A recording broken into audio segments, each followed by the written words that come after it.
What is up, weather enthusiasts? I'm your host, Pat's Path Predictor. Let's get right into the weather. Alright, so here's the situation we have for you, ladies and gentlemen. We have a situation where we have Hurricane Ernesto approaching Bermuda, currently moving north. It's having some struggles with dry air, which is some really good news, and that's why it hasn't been strengthening as fast as I think a lot of people, including the NHC, has anticipated. I've been talking to my guys at Storms United. They've been telling me, hey, this is going to be a bit of a problem. So that's what we're taking a look at this current point in time. We're also paying attention to a tropical wave that has just come off the coast of Africa. We can go ahead and pull that up for the Atlantic wide right here. It's this tropical wave south of the Cabo Verde Islands that is expected to organize and develop in the next few days, as we get more information and more data from several model runs that we've been paying attention to, including the Ensemble. So we're going to have to keep close tabs on that. But before we get into that, we're going to start with Hurricane Ernesto as it approaches Bermuda. We're going to go ahead and start with this right here. Maximum sustained winds are at 85 miles per hour. Minimum central pressure is 974 millibars. Its current movement is north at 14 miles per hour. And its current location is about 550 miles south-southwest of Bermuda, or 25.4 degrees north, 69.3 degrees west. So that's what we're taking a look at. In that regard, a hurricane warning is in effect for Bermuda. We can go ahead and show you that on the cone right here. Yes, there is a hurricane warning in effect as the system starts to make its approach and either make a landfall or a very close pass to the west on Bermuda. So if you are in Bermuda, you need to start preparing for this as this gets closer. Right now, it's a Category 1 hurricane. The National Hurricane Center wants this thing to be a high-end Cat 2 by the time it gets to Bermuda, and we're going to have to pay attention to that at this current point. So tropical storm force winds extend outward 175 miles from the center, so it has contracted a little bit, and hurricane force winds extend out 60 miles from the center, which is a relatively large wind field. So we're going to have to take that into account and keep very close tabs on that as we continue to give you more information on Ernesto. So that's what we're paying attention to right here based on satellite imagery. Let's go ahead and zoom in on Ernesto right here. Ernesto, it does overall look like a decent structure right here. However, it's been dealing with dry air for the last 24 hours. Let's go ahead and go back to 144 frames because that goes back 24 hours. It's been dealing with dry air ever since yesterday afternoon, and that's what's been kind of halting its intense rate of intensification. It's been fighting and battling that dry air out. So far, it's doing a okay job of mixing out each intrusion, but the problem is more dry air just keeps coming in to replace it, and that's something you're going to have to keep very close tabs on and take into account. The dry air isn't as much into the core as it was before, but it still needs to be mixed out before any sort of quick intensification happens. Hurricane hunters have been out there investigating the system. Let's go ahead and show you that. Here's what they're finding in that regard. We have another recon mission going out very shortly, but here's what they're finding. They were just in the eye. They found extrapolated pressure of 970 millibars, so this the pressure is continuing to go down, down, down. They're finding flight level winds at least around 83 knots or so at the peak, and another thing we're noticing too is all the hurricane winds are kind of lopsided on the eastern side of the hurricane right there, which, given the fact that it's impacting Bermuda from the west, that is some really bad news because that's the last thing I think a lot of people want to hear. So that's what we're taking a look at in those regards. SFMR totals have been around, I'd say, anywhere between 65 to 70 knots or so. So blended together, that's around, I'd say, 85 miles per hour. So that's what we're taking a look at in those regards. So yeah, extrapolate sea pressure is down to 970. We're waiting for a dropson to report that. Another thing I do find interesting is it appears that the center of circulation might actually be in where this dry air is right there. I'm not saying that an eye is starting to form because that's a dry air intrusion, but it does appear to me that based off of recent satellite data and everything that we're paying attention to, it looks like the center of circulation is right about there, just east of that convective burst. And we can go ahead and go back to the 30-frame imagery just to show you what we're taking a look at. So yeah, it looks like this center of circulation is kind of in between those two convective bursts right there, and that's definitely stuff you're going to have to pay attention to. But regardless of that, Yeah, that's going to be pretty interesting. This is not an eye. I want to make this very clear. That is not an eye in the center of circulation. That is not an eye forming. Doesn't even look like it, for a matter of fact. It's way too elongated for that. That's some dry air that needs to mix out before an eye can actually start popping out from the center of Ernesto. So that's what we're paying attention to in that regards. Let's go ahead and show you some track models and some intensity. Here's the track models as the 12Z runs right here. Track models wants this thing to make landfall or make a very close western pass to Bermuda, and then ride off into the sunset and either clip Newfoundland or stay out to sea and become an extratropical cyclone and dissipate down the road. Here are the intensity models right here. Intensity models, majority of them hold it at Category 2 strength in the next little while. However, considering the dry air intrusion, it could definitely hold at a high-end Category 1. That's what we're looking at this current point. It's been very slow to organize, very slow to intensify, and it's kind of running out of time for it to do that because there is some wind shear to the north of it that's going to end up halting its strengthening and intensification. So for me personally, it looks like a low-end Category 2 is the pretty much, I would say, the maximum at this current point as it approaches Bermuda. Maybe 105 if it wants to push it that far, but it has to mix out all that dry air first before we can even consider what's going on in the center of that. So that's what we're dealing with right there. I know Puerto Rico is still facing a lot of trouble with Ernesto. I know hundreds of thousands of people are still without power over there. Hopefully that'll get restored soon, and hopefully before the next system starts to organize and develop in the main development region. So that's what we're taking a look at right there. Let's go ahead and go to the Eastern Atlantic now, or the Central Atlantic. That works too, but Eastern Atlantic, it will probably be better. We have this tropical wave that's kind of just sitting there and meandering. I want to see if the NHC has tagged this yet. I don't think they have. No, they have not. I fully expect them to do that in the next 24 to 48 hours. So that's what we're taking a look at right there. That's our new area of interest that could potentially be a big threat towards the Lesser Antilles once again down the road. We'll keep very close tabs on it, but I also want to take a look at some water vapor imagery, because where it's at right now, it's in a very large area of moist air coming off the Atlantic coast. There is still that persistent dry air. The Sahara dust has been kind of just persistent for quite a while. There's not nearly as much as there was 2 years ago, but the problem is it's been very persistent across much of the main development region. We do have that tropical wave starting to mix out some of that Sahara dust, but for right now, we still have a lot of it in the subtropical Atlantic, which in the long run isn't really going to impact much hurricane development because a lot of it happens, I'd say, 20 degrees south, north all the way to between 10 and 20 degrees north. However, there is still a lot of dry air going on in parts of the main development region we have to keep eyes on, and depending on how strong the wind shear is will depend on if there's going to be any possible dry air intrusion that chokes this wave or anything like that, but a lot of ensembles have not indicated that that will be the case, so that's something we're going to have to pay attention to and keep a very close tab on. I know I keep saying that phrase like a broken record, but I do that just to kind of emphasize to you what I am thinking and what may be going on in this regard. Let's go ahead and show you some conditions that both Ernesto and this tropical wave is going to be moving through, so that way we can go ahead and get a deeper dive into the ensembles and then eventually the operational models. Here's the global sea surface temperatures in regards to Ernesto. It's still over 29 degrees Celsius waters. It's going to be that way all the way until it gets up to Bermuda. The problem is, once again, there's a bunch of dry air that keeps intruding it because wind shear is really not an issue. It's just dry air keeps getting into the center of circulation, and it needs to keep mixing it out. Ernesto's been putting off one hell of a fight, keeping it from choking it to death, because we saw in the case of Estelle in 2022 that dry air just pretty much choked out the system, choked it to death, and that's why it ultimately dissipated that with stronger wind shear in the Eastern Pacific.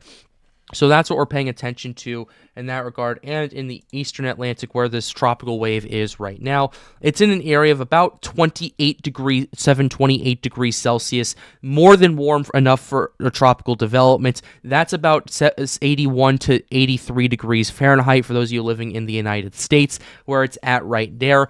So ultimately, the warm water is absolutely not the issue. It's been an absolute just huge cruise booster for all the systems that have developed. And we saw with Beryl that that pretty much decent enough conditions can cause a huge amount of results. And I know I've been getting some comments saying, "Oh, this season's overrated, Patrick. This season's so overrated. We've only had 5 named systems so far. There's supposed to be 25." Well, first of all, Colorado State University put out their new forecast saying 23 named storms. And second of all, this is very, in my opinion, 2017-esque, where we started off August with one system at a time, and gradually things started going off and intensifying more. August 20th is where the climatological surge begins, and that continues for 3 weeks until the September 10th, and then it starts to gradually go down from then on there. But regardless, September's always been the most active month for hurricane season. Right now, it's mid-August, so August 20th is when things are going to really go off, and that's when they started going off when we around that time last year, where we had like 4 named systems in 36 hours thanks to the Madden-Julian oscillation and everything else that we're paying attention to. And another thing I will say is, would an overrated season have a Category 5 hurricane in early July? I don't think that would be the case. Beryl was the earliest Category 5 hurricane on record through the Caribbean Sea. And the ocean heat content over there is something else I am very concerned about. This is the same OHC that Beryl went through and then some. And where it's at right now, the OHC, especially in the western half of the Caribbean, is absolutely off the charts. There are several areas in there that have over 200 OHC, and it's not going down anytime soon. The entire Gulf of Mexico is seeing at least 100 OHC. That's essentially a measurement of how hot the water is and how deep down it goes. And there are 2 distinct areas in the Gulf that have OHC over 175. In the loop current, there's a few readings of over 200 in there. And generally, that's what we're paying attention to. That's the first area. Second area, it appears that there's a pretty big eddy that's west of the loop current off the coast of Texas right here, and that's really just kind of been getting its act together and allowing for the OHC to really ramp up. Let me go ahead and show you, matter of fact, what we were looking at in 2023, just to give you a grasp of what we were taking a look at. Here is August of 2023 right here. So, yeah, we had the loop current going on. We had generally relatively consistent stuff, and we did have an eddy over there, but it wasn't nearly as extensive, and it was a lot more like popcorny compared to the more spread out and more evened out stuff we were seeing this year, as well as just higher values overall in general. So that's just stuff I wanted to highlight to you guys and stuff I wanted you guys to keep paying close attention to. So last thing we'll show you is the wind shear. Wind shear where where Ernesto is, it's starting to enter an area of wind shear. It's going to have another 12 hours of intensification before the wind shear finally starts chipping it away, because the outflow is absolutely being enhanced by this at this current point. It's in an area where it's at the perfect place and the perfect time to organize. The question is, can it mix out the dry air in time before the wind shear starts tearing its core apart? And that answer will have to come sooner rather than later. And if we don't see any sign of intensification by 4 p.m., then I will say that probably 90 miles per hour is the absolute peak before it impacts Bermuda, which would be some really good news, because a lot of models and a lot of forecasts were indicating Ernesto could have been a major hurricane, kind of like how Earl was back in 2022 before dry air got into that, and it kind of ended up just completely imploding on itself. And Earl was right before Fiona, which completely eviscerated Puerto Rico and parts of the Dominican Republic, once again, kind of evoking memories of Maria back in 2017. And that's just stuff we're going to have to pay attention to at this regard, because we're seeing one system after another, and they're all kind of just organizing and dissipating right about the same time another one starts doing it. And I fully expect that to continue through the rest of August and really start to surge in activity by, I'd say, the last week of August. We will start seeing a huge surge across much of the Atlantic right there. And that's just stuff you're going to have to pay attention to, because the Western Caribbean has little to no weaker wind shear. The Gulf of Mexico has pretty much weak wind shear in there. They're already primed for tropical development. And considering that there's not going to be very many troughs and ridges moving through the deep south at this current point in time in the United States, we're not going to ultimately see that much wind shear intrusion until probably, I'd say, late September in the Gulf of Mexico at this current rate. So that's stuff we're just going to have to keep tabs on. So that's ultimately the conditions we're taking a look at. Also, we talked about dry air earlier, so I can just go ahead and highlight this. There is still dry air in the central MDR, as well as parts of Ernesto and parts in the in the Atlantic Ocean, but we're seeing a lot more moist air in the Atlantic, not in the Atlantic, but the Gulf of Mexico, the Caribbean, those areas. Just kind of giving you an idea of what we're taking a look at. So that's what we're taking a look at. Let's go ahead and show you some ensemble runs. We're going to go ahead and refresh this right here. This is the Europeans. This is the European 0Z run right here, just to kind of give you a full-on 240-hour forecast of what we're taking a look at. Yeah, they're showing more signs of tropical development and tropical waves starting to initiate. Here's the 0Z ensembles showing similar signs to that as well. And let's go ahead and I want to see what the 12Z is also taking a look at. Yeah, we're starting to see more and more ensembles starting to pick this up. And going on to tropical tidbits, we can go ahead and also show you the ensemble runs on there. Here's the European ensemble as well. Let's go ahead and get to main sea level pressure. Let's go ahead and go to the North Atlantic region, and then for lower dynamics, go to main sea level pressure ensemble member. So that's what we're taking a look at right here.